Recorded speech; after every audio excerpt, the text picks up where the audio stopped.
Pro-Brexit parties in Northern Ireland have slammed the EU's bid to maintain a mini-embassy in Belfast after the UK's Brexit transition period ends later this year.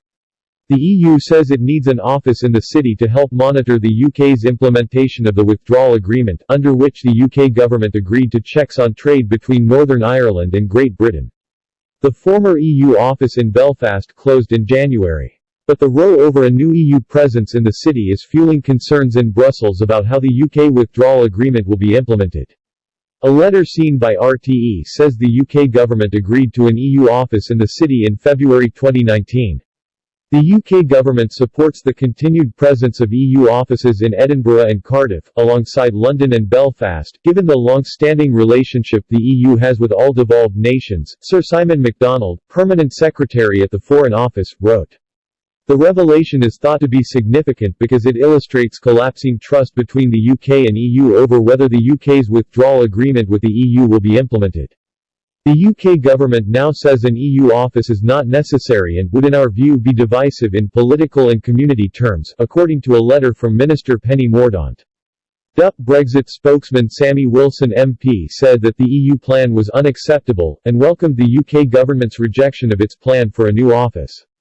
We've always argued that when we leave the EU, we leave as the whole United Kingdom, Mr. Wilson said. The proposed office would be a physical symbol that Northern Ireland was different from the rest of the UK and was still part of the EU structure and sphere of influence. We do not see any point in such an EU office, and we're pleased that the UK government has said they will not give any credence to this proposal. Ulster Unionist leader Steve Aiken felt the EU was trying to use Northern Ireland as a bargaining chip. The need for a permanent EU presence, with customs, veterinary and peace process inspectors, is not recognized.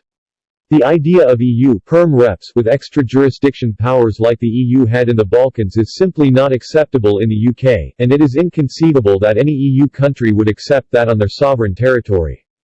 It is more than regrettable that what should be a simple administrative arrangement is being used as a bargaining chip, with knee in the middle again.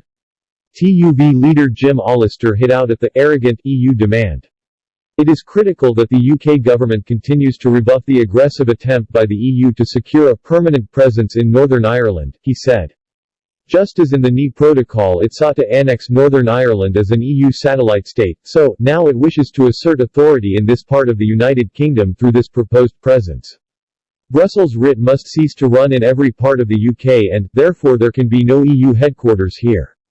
The fact that the EU even seeks such as confirmation of its disrespect for UK sovereignty and belief in its arrogant right to meddle in a foreign state. Anti-Brexit parties in Northern Ireland have also backed the EU's proposal. SDLP leader Colm Eastwood told the Irish Times on Sunday that UK Minister Michael Gove wrote to his party, Sinn Féin, Alliance and the Greens saying that such an EU office in Belfast was unnecessary. Asked about Sir Simon's letter, a government spokesperson said, the government's position is that there's no reason why the Commission should require a permanent presence in Belfast